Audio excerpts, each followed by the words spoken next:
there's also the dilution effect that you get from like synthetic fertilizers. And so as you're just blasting these vegetables, like you're making them grow super fast, super quick, they actually increase the sugars and like the carbohydrates and stuff instead of increasing. So like pound for pound, they're reduced in nutrients and minerals as they get like sweeter and like bigger and waterier. Mhm. So, anyways, there's a lot of reasons why nutrition is going down in crops, but it is going down and it's very well documented. That's really interesting that the sugars are going up, as Yeah, our diabetes rates. interesting. This episode of Grounded in Maine is sponsored by ESG Review. ESG Review magazine is published quarterly in February, May, August, and November, and is available for free in print and digital formats. ESG Review is devoted to environmental, social, and governance strategies, technologies, and investments. ESGreview.net is updated every Wednesday with 8 new stories and is home to feature articles, news items, and more. Visit esgreview.net to stay informed and help us spark the collaboration and awareness needed to develop sustainable economies and communities around the world.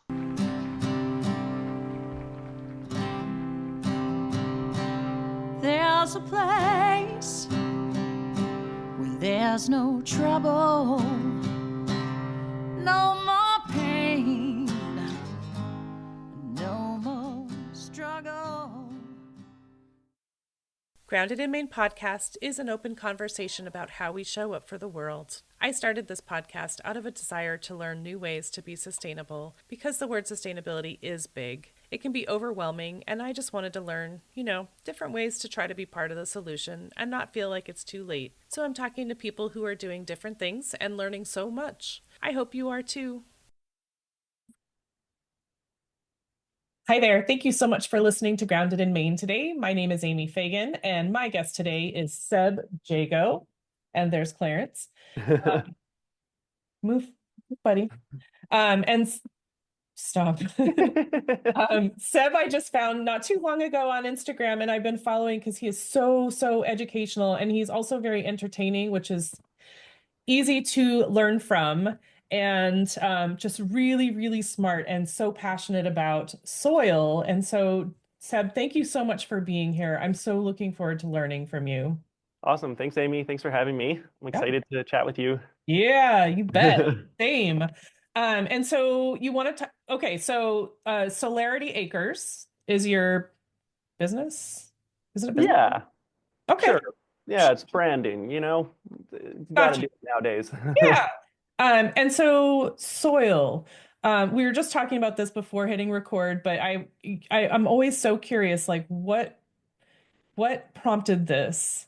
And you were saying it started with worms, and I Yeah, love so it it. started with worms, but in maybe a weird way, where I was living in the city. I've always lived in cities. I didn't even know what season, cabbage grew in. I didn't know that cabbage was related to broccoli. There were all these things that I didn't know about food. I never thought about it. I was just a city person. And one day I looked up, can you keep a worm as a pet on Google? Because I thought that would be fun to have a worm as my pet. I was like, people keep snakes and stuff. Why can't I have a worm? Don't tell me what to do. Worms take up less Um, space than snakes. yeah, there you go. And so I looked it up and I found out that actually, yes, indeed, you can keep worms as pets. And even further than that, they'll produce vermicompost for you, which is actually one of the like most valuable soil amendments you can produce. And I found out that this was valuable because I put it on one of my cacti that I had, and it grew this like mutant leaf that was just super long and super big, like abnormally large. And that really got me thinking like, whoa, this stuff is interesting to me. And it kind of just sent me down a rabbit hole where I just started learning everything I could. I read everything I could about soil, about permaculture, I found out about, and I got really sucked into that. I learned about regenerative agriculture, agroforestry, all these kind of things. I learned what a food forest was, and it just sucked me down this path where I just realized that the way we grow food right now is broken. It is extremely flawed for a number of reasons. It's exploitative to the workers. It's horrible for our soil. We're losing topsoil at an incredible rate. And I just don't see this being talked about enough. It's talked about in these spaces, in the sustainability space and homesteading and all this kind of stuff. But the general public, I think, like my friends in the city, they just don't have it in their head that food could be grown in a way that is good for the planet and it's better for our bodies. And so it's been my goal for the past 7 or 8 months to kind of try and convert all this knowledge that I've found into digestible, bite-sized videos that people can get their information from. Because unfortunately, that's how information is disseminated now, is through short-form content. So, if someone's got to do it, I'll do it. And I want to, I really want to inspire, and I want to show people what's out there, and I want to show people that we can grow food in a different way that is good for everyone and good for the planet. Yeah, totally. And to that, and just to add on to that, and I'm sure that you know this, but just to add on for other folks, you were saying the soil helps the oh my gosh, like the worm poo helps the soil to be healthier, which helps the plants to grow better, but that ultimately leads to more nutritious food. Because one of the things that I've learned in the last 2 years plus is that the nutritional value in our food is like so much less. I'm trying, somebody said on the podcast, I want to say it was like a cabbage today is like, you would need to eat like 20 or 25 heads of cabbage to equal the same amount like 100 years ago, like the same nutritional value, it's just a lot of cabbage. Yeah. If Yeah, it's that's not, absolutely true. Our fertilizer usage has been steadily increasing since kind of the green revolution, which I could talk more about. It sounds like a great thing, but there's a lot of problems with it. But our fertilizer usage has been increasing. Our pesticide usage has also been increasing, and our nutrition, the average nutrition of all of our crops, has been decreasing. So more fertilizers, more pesticides, less nutrition, less minerals, right. and there's a variety of reasons for that. One of the big ones is actually just the selection of crops. So over time, we're breeding crops for specific purposes, and under capitalism, the economic incentive is to make crops that look really good and that have long shelf life. And Mhm. so if you combine those two things, you're not focused on nutrition, you're not focused on flavor. So if we had more localized food systems that were, if we were eating locally and seasonally, then we could be breeding for flavor and nutrition. And flavor and nutrition actually go hand in hand. A lot of the flavor compounds are nutritious. Right. So we would be getting, more delicious and more nutritious vegetables that could be grown by people that we know. So this is why I'm really pushing for pretty profound rethinking of how we grow food Mm, at a base level. There's also I know we don't have to get too into the weeds on the nutrition loss, but there's also the dilution effect that you get from like synthetic fertilizers. And so as you're just blasting these vegetables, like you're making them grow super fast, super quick, they actually increase the sugars and like the carbohydrates and stuff instead of increasing. So like pound for pound, they're reduced in nutrients and minerals as they get like sweeter and like bigger and waterier.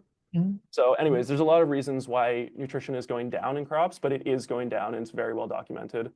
That's really interesting that the sugars are going up, which is, you know, as Yeah, our diabetes rates. interesting. Um, Yeah, huh. That's fascinating. And it's so, I don't, I'm so, I just love watching you because you are clearly so passionate about this topic. And you have done a ton of research, which a lot of people, may or may not have, but there's so many gardeners, and gardeners are not necessarily educated on the soil part. There are all these, farmers and flower gardeners and stuff that are like, they would just want like you were saying, like the best looking fruit and vegetables and flowers and stuff, and we're not really, not meaning to, but not really adding to the nutrition value, yeah, yeah. nutritional value. I know what you mean. I already worked today. Yeah. Yeah, it's been a But long day.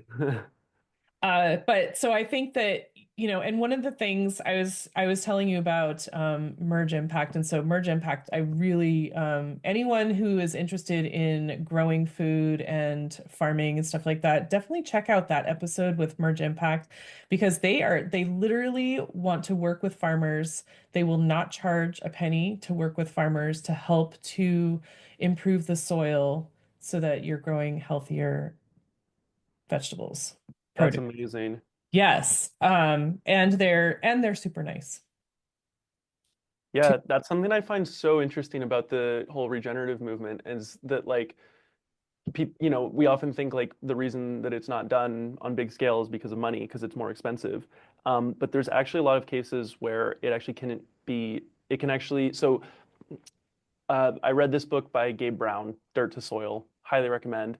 And he's a, big time rancher. And his whole thing was that by using these regenerative practices and building the soil, instead of just focusing on yield and just being like, I want to get as much corn as I can out of this land, no matter what, he Mhm. focused on building the soil and building a diverse network of creatures and soil creatures and all these things. And over time, he actually is increasing his profits. His yield has gone down. So commercial, like, industrial commercial ag people can grow more corn than him, but he's actually making more money per acre than them because his input costs are lower. So he's not tied into just, buying chemicals from a certain company that starts with M.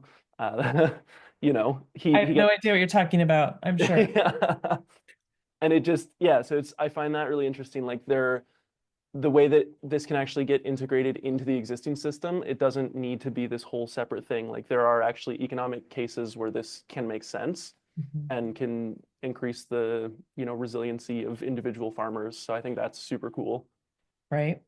And another thing that I learned, if your soil is healthier, you have better like pest control. Like the plants, the produce will resist. Is that the right? That's not the word I'm Yeah. looking for, but No, yeah, absolutely. they'll be able to not Mm. get bit. Yeah.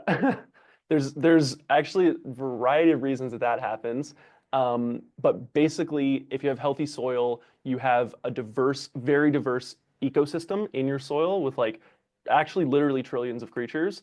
And like I don't know how many different types, but a lot of different types. And basically what that means is there's no space, there's not an ecological niche for specific pests to take over. Mm. Whereas if you have a giant monoculture farm of corn, it's all just corn. So if some beetle comes in that knows how to eat corn, you're done because that thing is just going to have a field day in there. Whereas if you have a big diverse system, you've got diverse fungus, you've got diverse bacteria, you've got, diverse plants that draw in wasps and things, all these things, this bug might come in, it might eat one of your corn, and then it'll probably get eaten.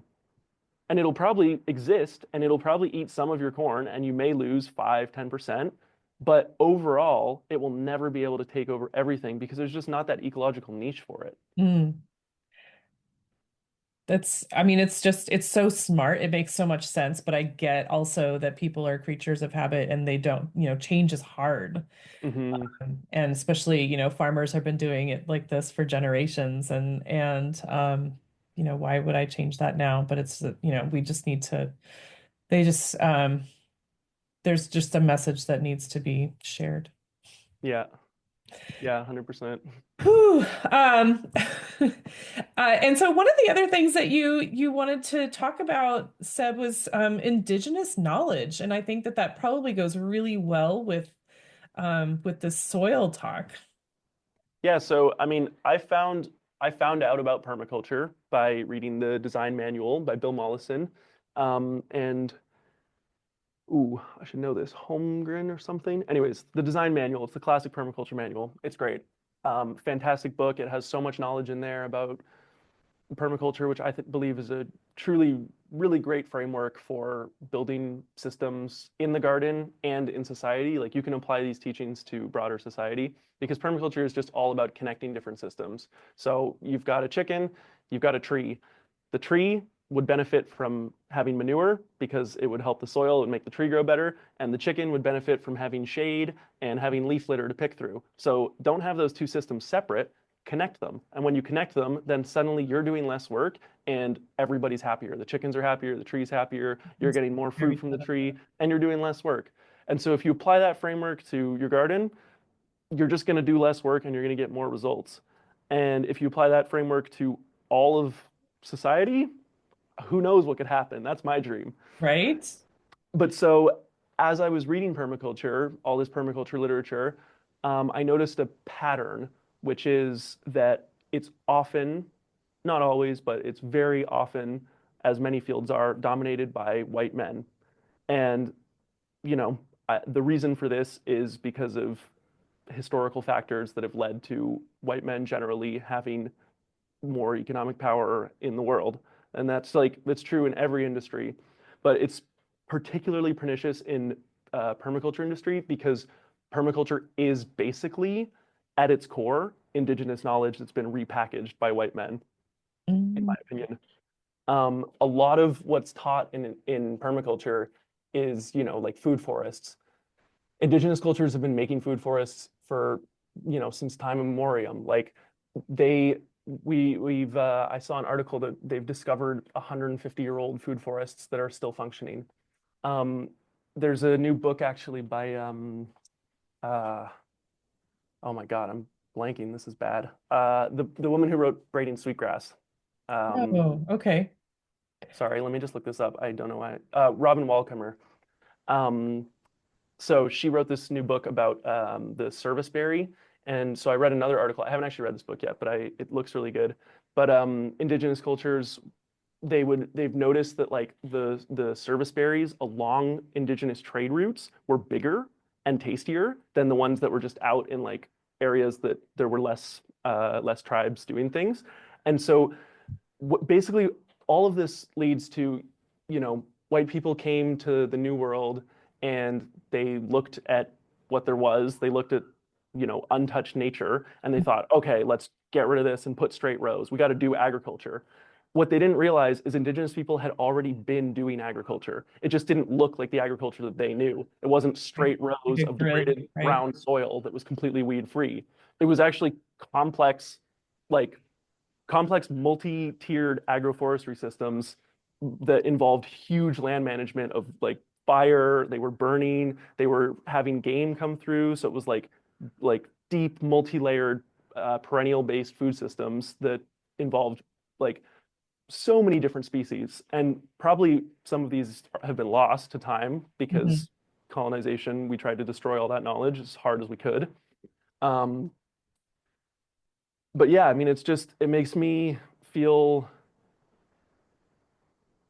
think a lot about my role in it because I really believe that these things need to be shared. I really do believe that this is the way forward. I mean, there's studies done that have shown that when you give land back to indigenous stewards, the land improves. I'm gonna make some videos about that. And I just think it's like really important that this knowledge gets shared, but it also is hard because my voice gets to stand out because I've got the privilege to have the time to learn the skills to make content that gets seen. And all of that takes a lot of time. And like the reason I'm able to do it is because I have a job in tech. So I'm able to do my job and then like have a few extra hours at the end of the day where I can like edit a video. But the material conditions are not there for many indigenous people directly because of colonization and, colonialism. And so it's this like, yeah, it's a strange position because I believe that I need to keep sharing these things, but I want to figure out a way to not have it always be my voice and actually be able to uplift actual indigenous voices and people who are actually working on this because I don't have all the answers, obviously. But I know some things that work. And so I really want to be able to be like, look at this thing, like look at Three Sisters. Like we did a Three Sisters, it works. This works, guys. This is like, it's right here working. What else do indigenous people know that we're not listening to that could really help everybody and make a more beautiful and biodiverse world? Right. So yeah, Can you just talk about what the Three Sisters is in case somebody is not aware of that? Three Sisters is the classic Three Sisters is when you plant squash and beans and corn all together. And this is a fascinating example. So indigenous people literally invented polycultures, and they understood using their complex powers of observation, which, like, in my opinion, I would call science. I would say that they were doing a very sophisticated type of science where they were very observant of the world, and then they would do Sure. actions to produce better results. And over time, they invented like crazy agricultural systems that, you know, white people just couldn't understand. They were like, what? You put fish under corn and it does well? They were like blew their minds. And because they were just busy, like just absolutely degrading their soils, cutting their forests down and just flattening everything and having like pretty profound like consequences from that. Even in, I don't know the exact history, but I know that there were like soil crises that feudal lords would face where they had just like depleted the soils, even in like the 1600s and stuff. Oh, I love Um, that. and that just wasn't a thing for indigenous cultures because they lived in harmony with the land. They had a different understanding of self. They didn't see themselves as separate from nature. So this advent of nature as a separate thing, Mhm. um, like and like Cartesian dualism and stuff, where like we just think that we're this like mind that is separate from the world. You know, that leads to this society instead of a society that is completely in touch with nature and fully sustainable for all of time. And so, yeah, it's fascinating to me how unobservant and how egotistical the Western like um, mode of being is. Like we just think we're the best. We think that the way we do things is the way. We think that, you know, we invented agriculture, and we come to the New World and we didn't even understand what they were doing. We actually didn't even understand. And we're only starting to like it's only starting to enter like the Western world's like consciousness now. Right. Yes. And in some ways it's almost like a fad. Like it's cool to be sustainable at this point. Um Hmm. when there's just such a bigger meaning to it. Um but one of the reasons that for the podcast is that things that are sustainable, that say sustainable on them, are very expensive, and there are a lot of people that Uh, feel like they want to help be part of the solution, but things are so expensive, solar panels, organic linen, and stuff like that. Everyone can't afford that, and so they're like, I guess I can't be part of this. But and so the a lot of the guests that I have on the podcast are talking about, I had a guest come on and she was like, I make my own broth. And I'm like, that's amazing. But it doesn't, it's so people can get creative and see different ways of being sustainable. 100%. I agree. I love making my own broth out of all my clippings and Yeah, kitchen scraps. Oh, amazing. yeah. But soil is not, it's not a huge thing, but it's also a huge thing. A worm compost is like nothing. You put worms in dirt and then give them your scraps, and then they make better soil. It's amazing. Yeah. And I mean, that is a big thing because if you put that into the garbage, then it's going to break down in a way that generates methane because it breaks down anaerobically. And methane is one of the worst like pollutants in the atmosphere. So like it's not nothing, you know, if everybody did have worm farms, like that would actually have an impact in the world as Right. opposed to compared to just throwing stuff out. Right. Yeah, well, I mean, I'm thinking like cost wise, like it's not a huge investment, but it Oh makes yeah, a big 100%. difference. It's so cheap. Whereas, yeah, purchasing solar panels and Right, right, right. I see what you're saying. Yeah. Yeah, that. there's tons of ways that we can all be a little bit more sustainable. Yeah, And I think like even if those specific actions don't have the like a big effect, it's like just the fact that everybody's doing it gets people thinking and gets people more excited about that kind of stuff. And I mean, my like, entire journey started with a worm bin. So think of, you know, some little kid, 8-year-old kid or something. He gets a worm bin and who right. knows? Right. Yeah, absolutely. What is next? Hmm. But so I wanted to just really I'm curious to know, Seb, was it the worm that got you started, or was it how long ago was the worm thing for you? Because you were telling me also that your parents bought a place in the woods and they were like, have at it, Seb, like whatever you want to do. I So, think the worm was first. Um, and I think that part of them getting that place was seeing that they would have a property manager cool. who was really passionate. Okay. All right. So it's kind of like pretty, yeah, pretty mutualistic. Let's see what all this knowledge can do. Yeah. And I mean, again, it's, speaking to that like privilege component, like I've had so many privileges that have allowed me to experiment with things in ways that I wouldn't have been able to. Sure. Um, and so I really want to, yeah, I just want to like figure out different ways to make it more accessible for people. Um, I should actually shout out Woof, WWOOF, maybe two O's. Anyways, I was going to woofing. recommend that to you. Yeah, because I did that. Awesome. That was actually my first like introduction to it, and I went and volunteered. It's a program where you volunteer on a farm, and you usually work about 5 hours a day, maybe 25 hours a week. It kind of depends, and they'll give you a place to stay and like food and food from the farm. And it was a fantastic experience. And that was actually when I taught myself web development. So I was working on the farm for 5 hours and then teaching myself web development in the evening. And it was just like it was such a great experience. I knew immediately within the first week of being at this beautiful homestead, I just knew I was like, this is the way to live. Right. Like it was just so great. We were growing all of our own food and we were in community and Mhm. everyone had a role and you would be tired at the end of the day because you'd done physical labor. It was great. It was so beautiful. And it's like woofing is a way that anyone can do, get their feet wet a little bit and see if this is a lifestyle that they like. So I Right. would definitely shout them out. Yeah, totally. I'm a big fan. I used to volunteer when I was in Maine at a farm that would grow organic produce just to donate it to food banks. And so they had woofers on to Cool. help out. Oh, that's amazing. Yeah.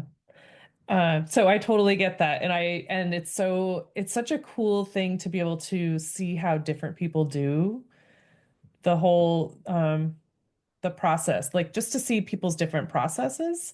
And also another thing is the um I don't want to put words in your mouth, but like I get so much like juice from being outside, like just like creative juice or just like energy. I get energy from being outside. And so, as you're doing the web development and stuff, it seems like it's a really good it gives you some energy and some space in your brain because you have that the you're working in I'm losing my words, but you're working in Yeah, nature. You're working with the 100%. world.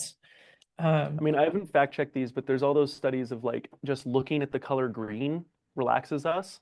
And also all those things that I've seen. Again, I have not fact checked these, but touching soil can like release serotonin or something. And these are all, I just believe these because I felt them. I felt it right. myself.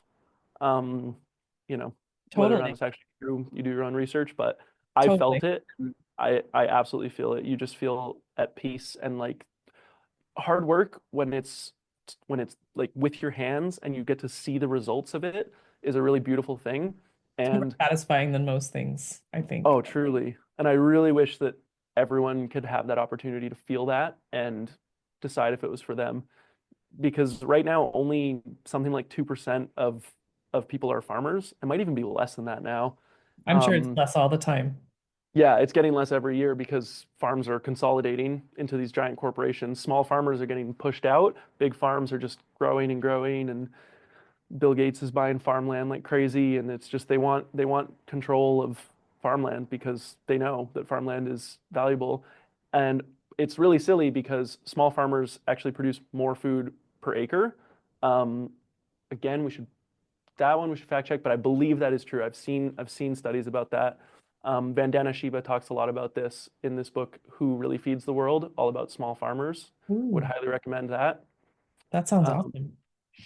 yeah, so we should definitely have more small farmers, and I would like to see a world where more people are farmers and more Hmm. people are Just growing. connected to the food that they grow, and maybe not even full time, maybe just like they go for picking season or whatever. and harvest things. But it would Right. just be nice if we were all a little bit more connected to our food, even if that meant that we were, the GDP wasn't rising as much because, whatever, bankers were going to the farm instead of banking.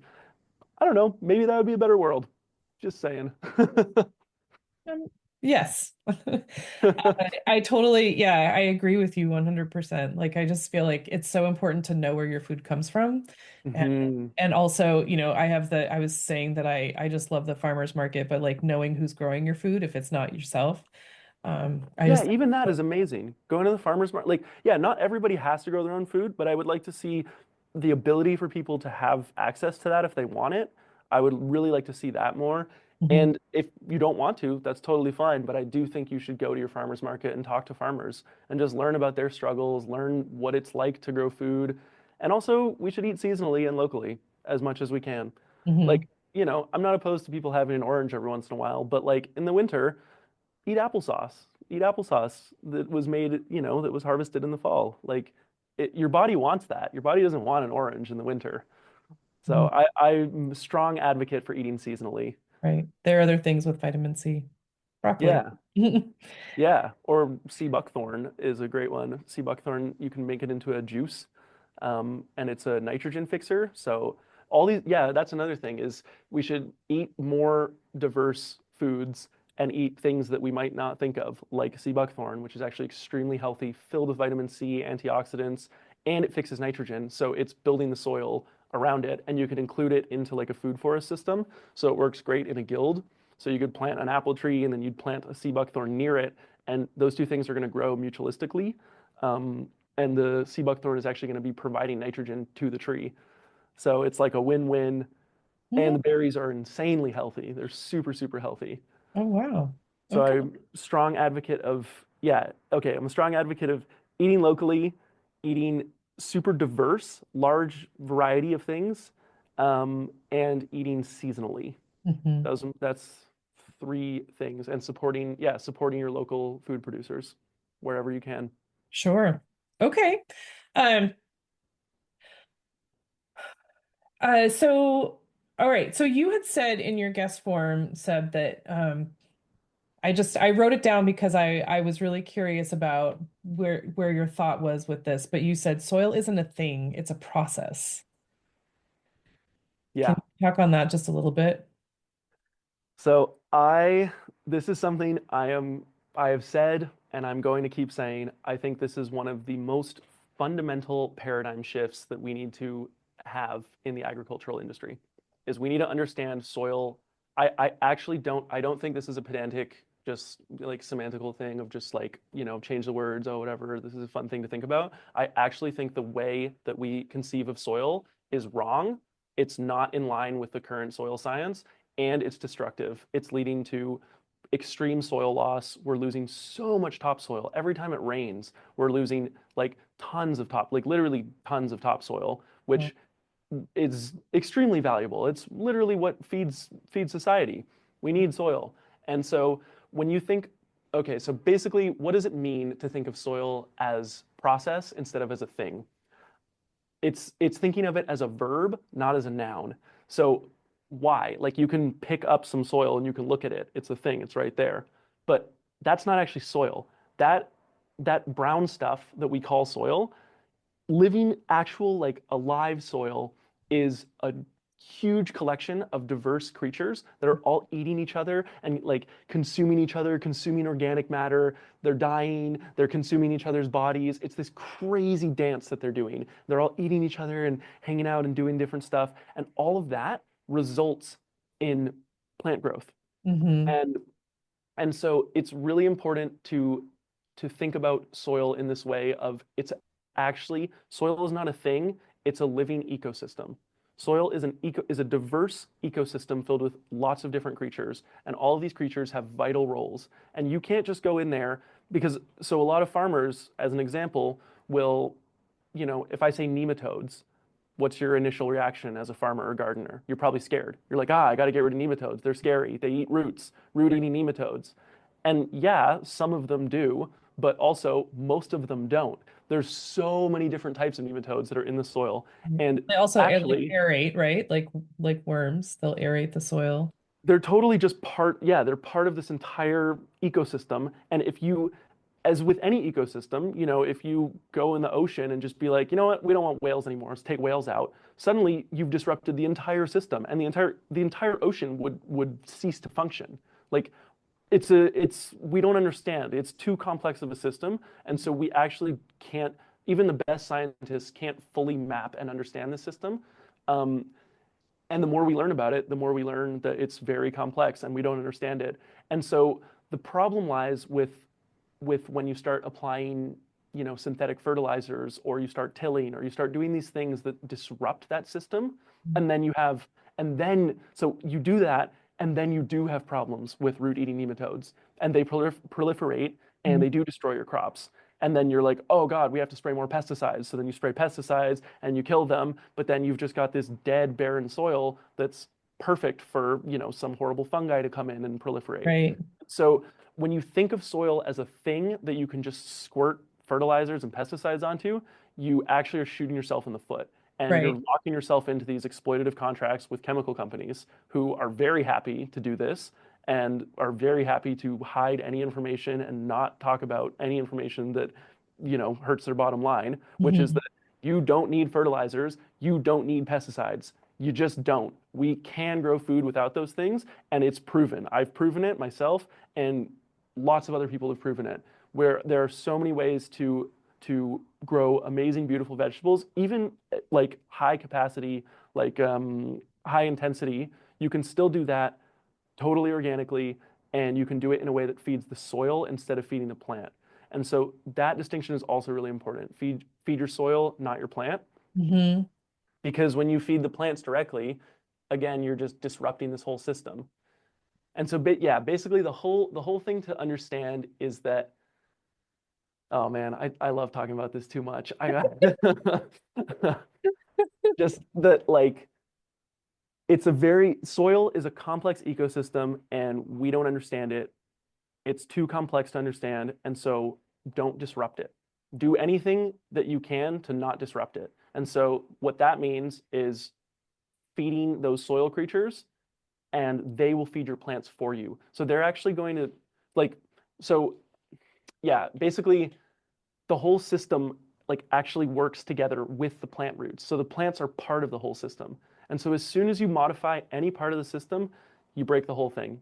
If you put nitrogen fertilizer, then your plants are like, wow, this is great, free nitrogen, and they just start drinking it. And then they stop forming these symbiotic relationships with bacteria that they would have normally had. And so then the Mhm. bacteria are like, well, we can't live here, and they leave or they die. Right. And what that means is that they're not making soil aggregates, because bacteria like to make soil aggregates to pull the soil together to make it safe for them to stay around plant roots. And so as soon as you apply nitrogen fertilizer, plants stop doing that, bacteria go away, and now suddenly soil aggregates go away. So now the crumb texture, that beautiful tilthy texture that you have of soil, that goes away.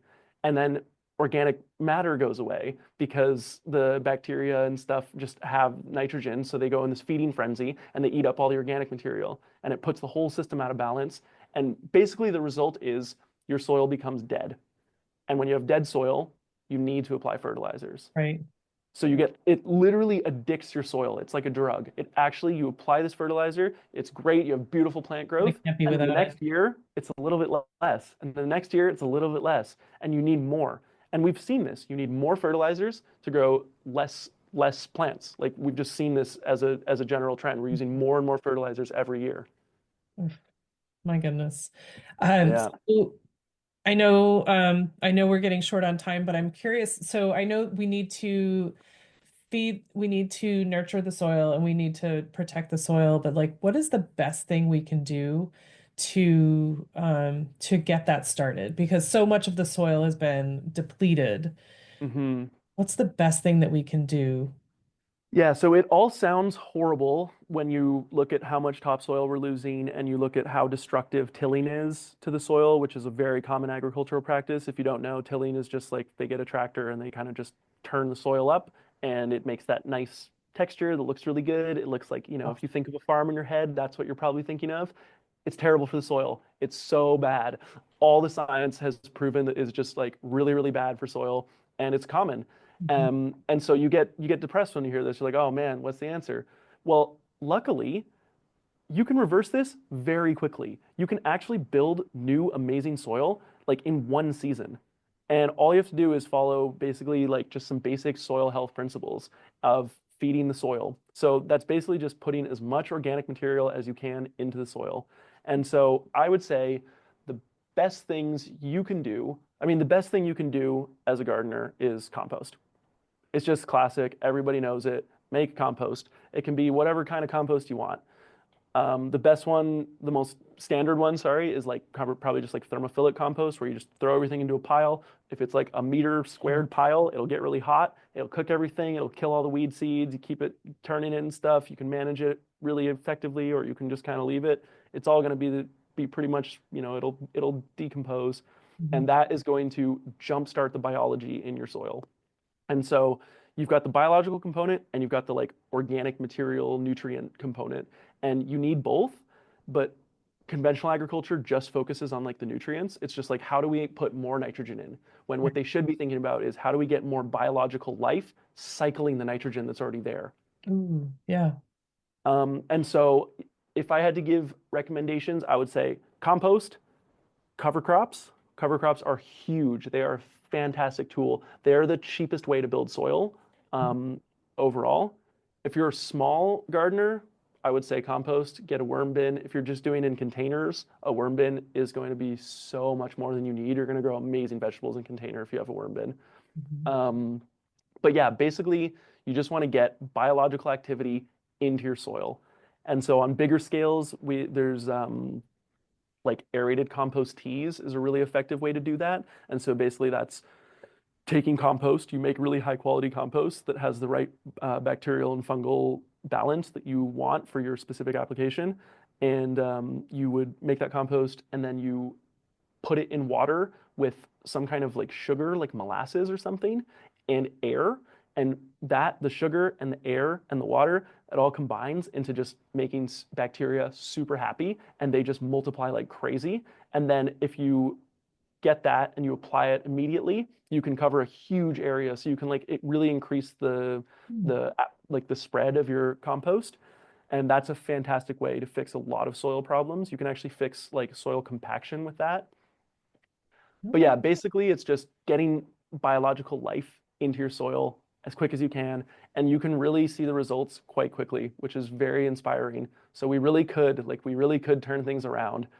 Anyone can do it. If your land is completely degraded and totally addicted to fertilizer, you can still turn it around. It's still possible. And in 5 or 10 years, you can have 13% organic matter if you want. It's all doable. Wow, that's awesome. Cool. I've talked to a lot of people about soil, and they all say you need to feed the soil, and you need healthy soil, blah blah blah. But then I I get the compost part and the stuff like that, but the first step, like what can people do that have like, oh my gosh, me in Virginia, I have this like red clay and it's horrible for growing it. Like I've killed so many plants. So like I need to, like yesterday, fix it. And so just to get that, like the best first step. So that's really helpful. I appreciate that. Seb, this has been amazing. I'm so thrilled to finally connect with you. And I just love what you're doing. I think it's so exciting. I think it's so inspiring that someone is just like so jazzed about soil. And you just want your goal is to teach people that that's where it's at. So I have two questions. So just like, what does the word sustainability mean to you when I say that? So, sustainability, if you look at the definition of it, is great. We should absolutely be doing that. Good. My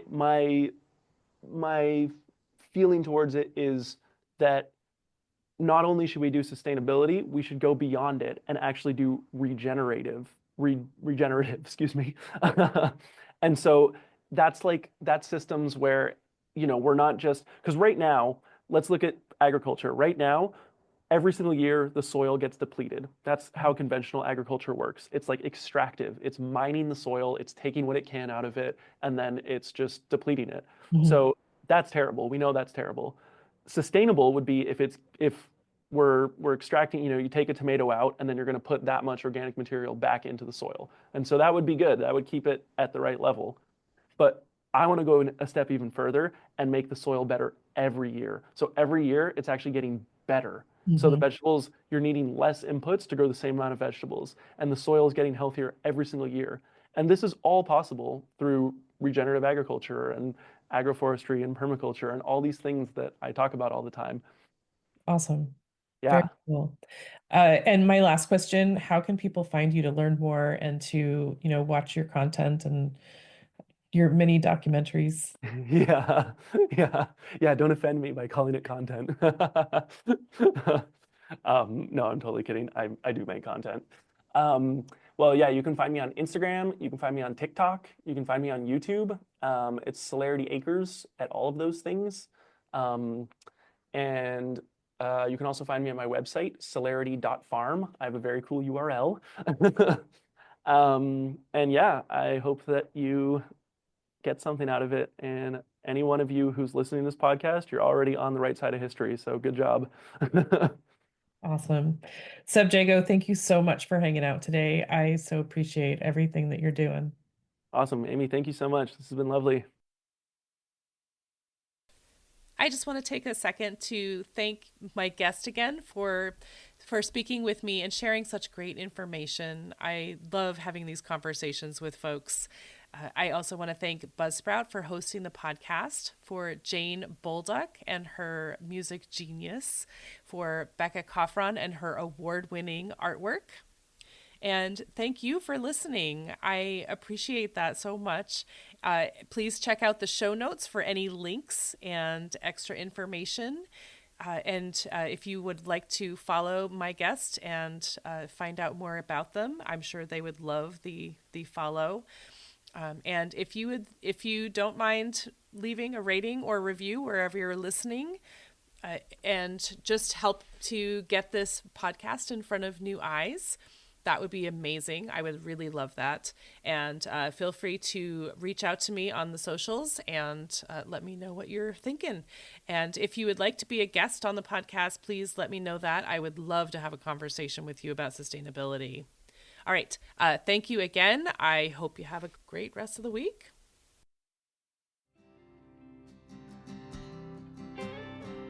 There'll come a day, my mama told me, when I find love to have and hold me, a heart that's strong and so sincere.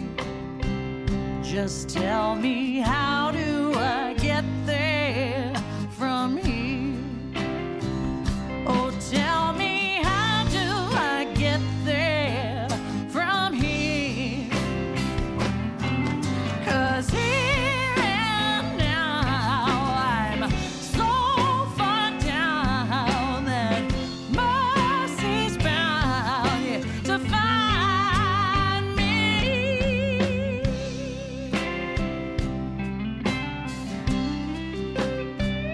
We'll find a way to soothe the sickness. We'll heal the ache with sweet forgiveness. Wages of war will disappear. Just tell me, how do I get there from here? I wonder, how do I get there from here?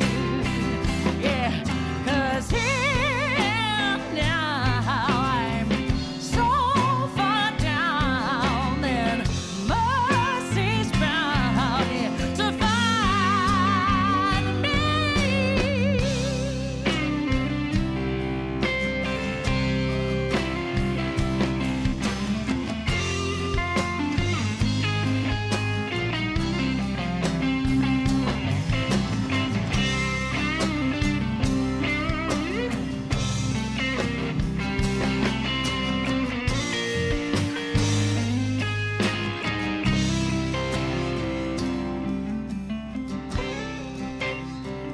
when that state of grace has finally found me, well, there'll be music, ooh, and good friends around me, and I'll just smile through happy tears